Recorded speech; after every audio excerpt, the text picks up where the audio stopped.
জুলাই গণ অভ্যুত্থানের সম্মুখ ভাগের যোদ্ধা এবং ইনকিলাব মঞ্চের মুখপাত্র শরীফ বিন হাদির মৃত্যুর প্রতিবাদে গতকাল রাতে দৈনিক প্রথম আলো ডেইলি স্টার ভবনে হামলা, ভাঙচুর ও অগ্নিসংযোগের ঘটনা ঘটে। ক্ষোভ বিক্ষোভের মধ্যে সংস্কৃতির চর্চার ঐতিহ্যবাহী সাংস্কৃতিক সংগঠন ছায়ানট ভবনে হামলা ও ব্যাপক ভাঙচুরের পাশাপাশি দেওয়া হয় আগুন। এমন ঘটনার নিন্দা জানিয়ে সুষ্ঠু তদন্ত ও গণমাধ্যমকে এক কাতারে আসার আহ্বান জানান মানবাধিকার কর্মীরা। শাকিবুর রহমানের রিপোর্টে থাকছে এর বিস্তারিত।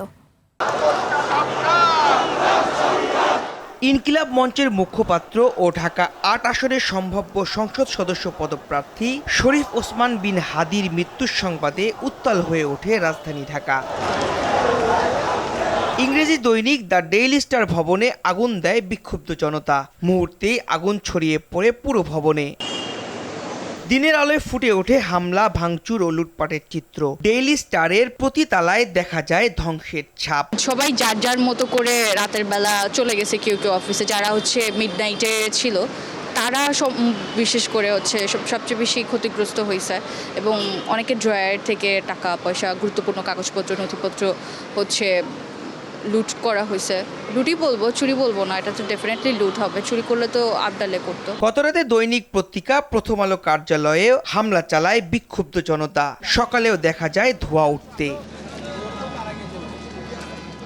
সকালে এসব প্রতিষ্ঠান পরিদর্শন করে মানবাধিকার কর্মীরা। এমন ঘটনায় হাদি হত্যার বিচার, স্বরাষ্ট্র উপদেষ্টার পদত্যাগ ও গণমাধ্যমে হামলার সুষ্ঠু বিচার দাবি করেন তারা।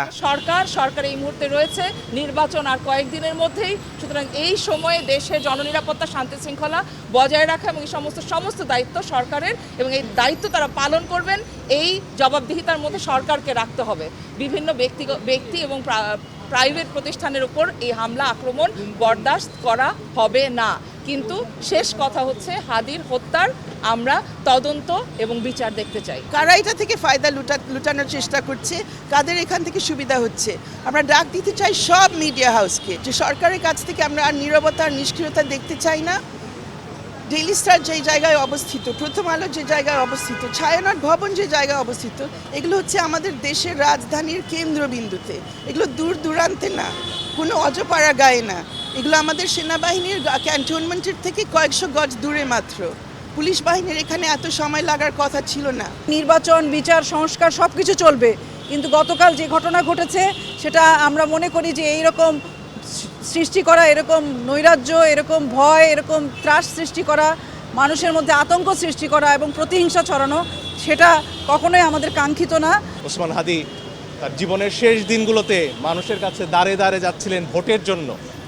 একটা নির্বাচনের স্বপ্ন দেখেছিলেন হাদি, দেশে গণতন্ত্রের স্বপ্ন দেখেছিলেন। হাদির মতো আরও অসংখ্য মানুষ জীবন দিয়েছেন এর জন্য নয় যে গতকালকার রাতে আমার আরেক বোন, আমার ভাইয়েরা একটি ভবনের ছাদে উঠে নিঃশ্বাস নিতে পারবেন না। এদিকে সংস্কৃতি চর্চা কেন্দ্র ধানমন্ডিতে ছায়ানটের কার্যালয়ে ভাঙচুর চালায় বিক্ষুব্ধ জনতা। ভেঙে ফেলা হয় বিভিন্ন বাদ্যযন্ত্র, আগুন দেয়া হয় নথিপত্রে। মধ্যরাতের পর একদল বিক্ষোভকারীরা ধানমন্ডির ৭ তলা এ ভবনের প্রতিটি কক্ষে ব্যাপক ভাঙচুর করে। শ্রদ্ধা শিখে না, মানবতা শিখে, প্রেম শিখে, ভালোবাসা শিখে বড় হয়।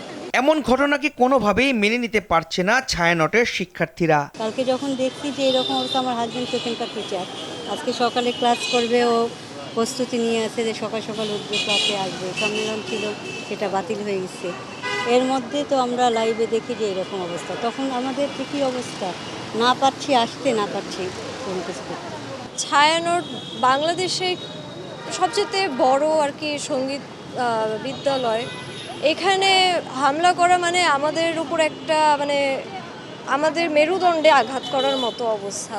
হাদির মৃত্যুতে শোক জানিয়ে ছায়ানট তাদের প্রতিষ্ঠানে হামলার তদন্তের দাবি করেন। ওসমান হাদির মৃত্যুতে আমরা গভীর শোক প্রকাশ করছি, কিন্তু তার মৃত্যুকে কেন্দ্র করে ছায়ানটে এই ধরনের হামলার বিষয়টি আমাদের কাছে একেবারেই বোধগম্য নয় এবং এই বিষয়ে আমরা নিন্দা জ্ঞাপন করছি এবং সুষ্ঠু তদন্ত দাবি করছি। ডেইলি স্টার ও প্রথম আলো ভবন পরিদর্শন করেন আইজিপি বাহরুল আলম, তবে গণমাধ্যমের সঙ্গে কোনো কথা বলেননি তিনি। শাকিবুর রহমান, RTV, ঢাকা।